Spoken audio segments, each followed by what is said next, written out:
Centre-Est Artisanat et nous avons pensé de vous poser quelques questions parce que vous êtes un entrepreneur de la Belgique qui, comme vous confirmerez, aime la Tunisie et a pensé de valoriser les potentialités de la Tunisie du Sud en ce qui concerne la technique et la qualité artisanale, la tradition et tout ça, pour faire des produits commerçables dans le marché plus grand, l'international, la chaîne européenne.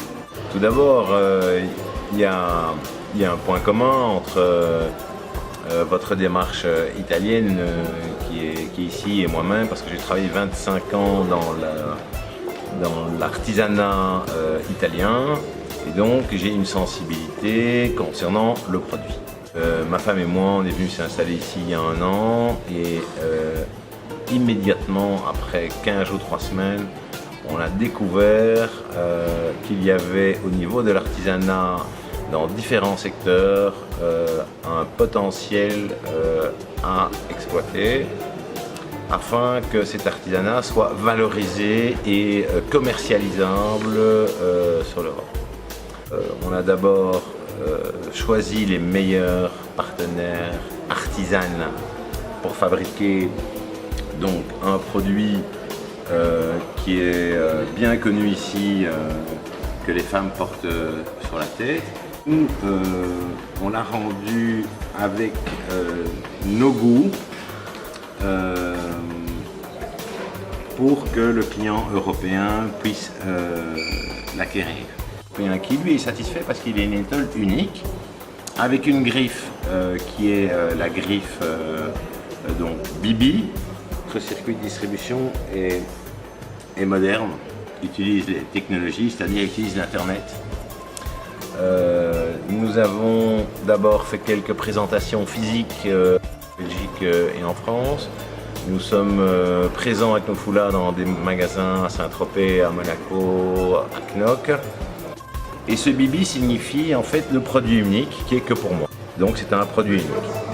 Dans le monde économique d'aujourd'hui, il faut vraiment surfer sur cette vague parce que le consommateur a été abusé par les produits manufacturiers. Donc il se tourne vers des produits avec une histoire où il est sûr qu'il n'y a pas 36 000 intermédiaires. Il ne faut pas oublier que là, on est directement du producteur vers le client.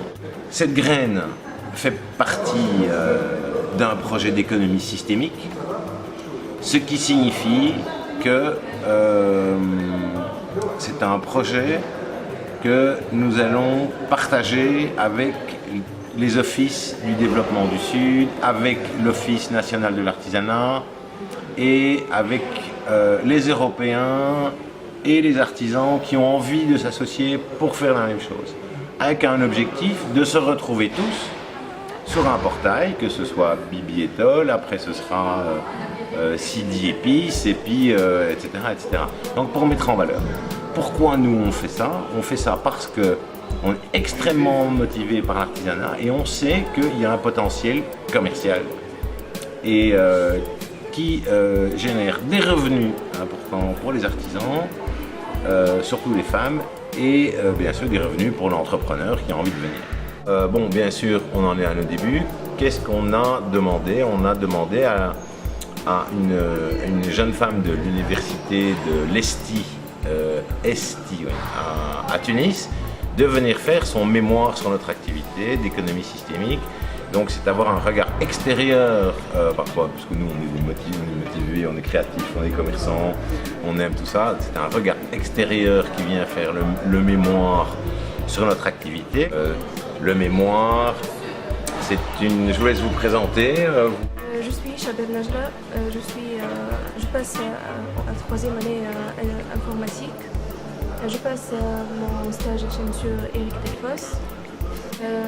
Nous cherchons à souder l'économie et l'informatique, la coopération des deux domaines. Ça va devenir une nouvelle science, l'économie systémique.